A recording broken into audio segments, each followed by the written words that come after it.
Hadir. Anggi, Al-Fatihah.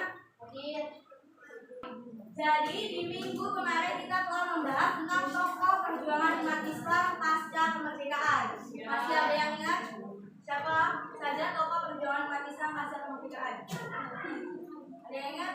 Jadi tokoh perjuangan umat Islam pasca kemerdekaan itu yang pertama ada Gus Dur, yang kedua ada B.J. Habibie, yang ketiga ada Buya Hamka. Itu adalah tokoh perjuangan umat Islam pasca kemerdekaan. Hari ini kita akan membahas tentang awal gerakan pembaruan Islam di Indonesia. Jadi, awal gerakan pembaruan Islam di Indonesia itu terjadi karena soal ubudiyah.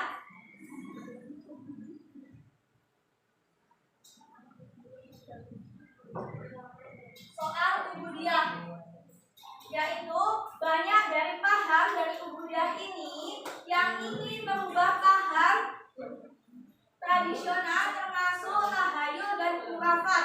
Jadi yang mendorong gerakan tersebut itu ada 5. Yang pertama, karena tidak jelas dan campur aduknya agama Islam di Indonesia.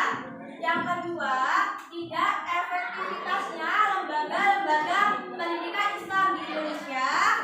Yang ketiga, banyaknya aktivitas misi-misi Katolik dan Protestan.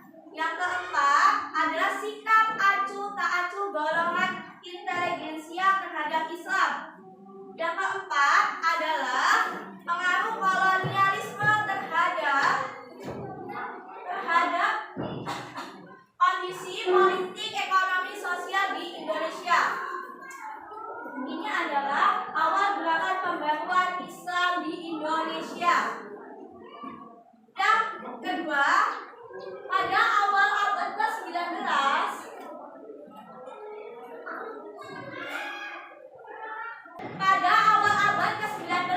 hubungan antara Mekah dan Indonesia itu mulai mudah karena dengan adanya kapal uap, yaitu transportasi yang menggunakan tenaga angin yang digunakan oleh orang Indonesia untuk pergi ke Mekah.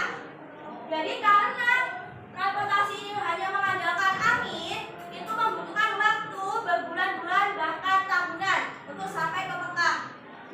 Tetapi dengan adanya alat transportasi ini, banyak orang Indonesia yang pergi ke Mekah untuk belajar ilmu di Timur Tengah. Nah, ide masuk ke Indonesia itu melalui 3 jalur. Jalur yang pertama adalah jalur haji.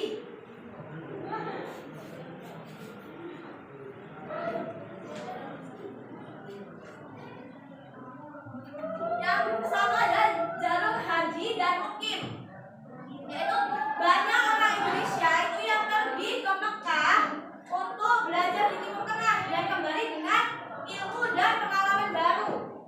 Yang kedua adalah jalur publikasi.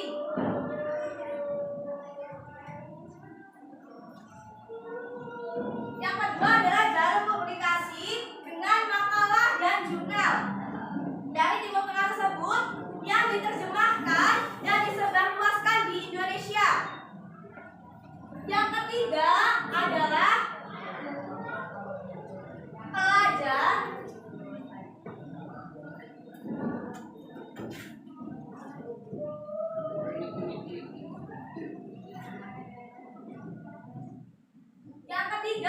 pelajar Timur Tengah, yaitu mahasiswa Indonesia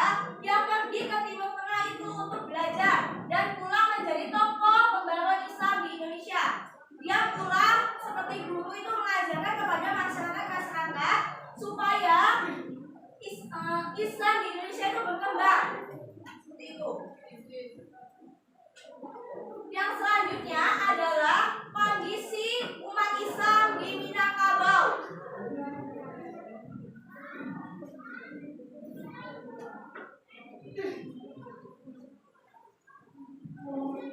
Kondisi umat Islam di Minangkabau yang masih kental dengan budayanya itu, tetapi dianggap kurang sesuai dengan ajaran Islam oleh orang yang baru pulang dari Timur Tengah.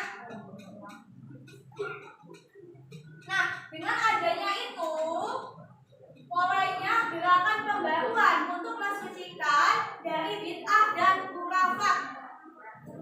Nah, tujuannya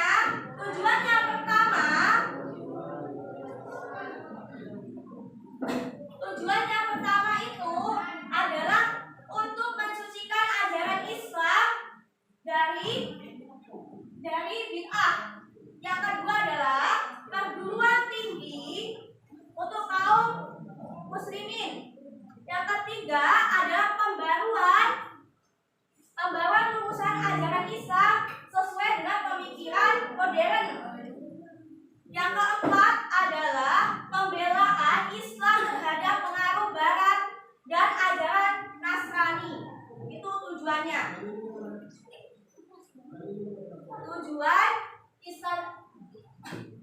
Tujuan Islam karena di Minangkabau itu masih menggunakan budaya yang tidak sesuai dengan ajaran Islam. Nah, dengan itu mulailah diperbarui ajaran Islam itu supaya itu sesuai dengan ajaran Islam yang dulu. Nah, yang terakhir adalah dengan perkembangan pembaruan Islam di Indonesia itu menimbulkan tiga corak pembaruan.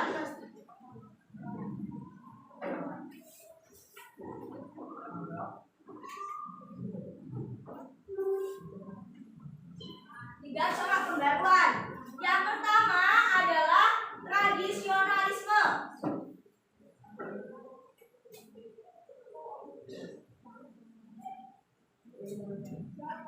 Tradisionalisme adalah sekelompok yang masih menggunakan tradisi lokal dan menolak ajaran dari Barat. Yang kedua adalah modernis.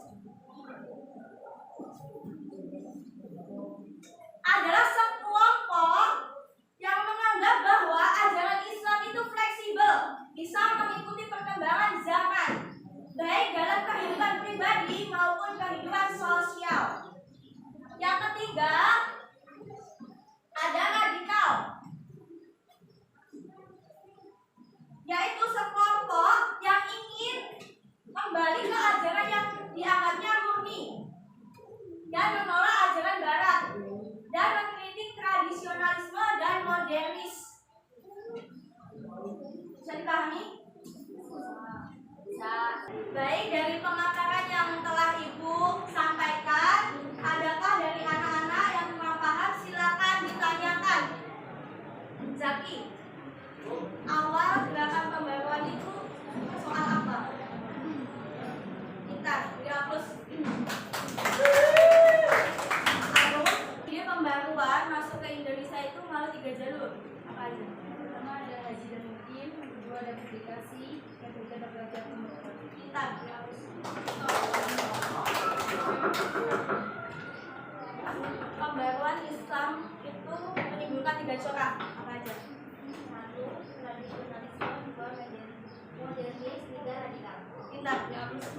Jadi selanjutnya nanti setiap kelompok itu akan dibagikan satu-satu. Silakan, tadi kan sudah Ibu jelaskan, kamu buat kesimpulan versi kelompok masing-masing.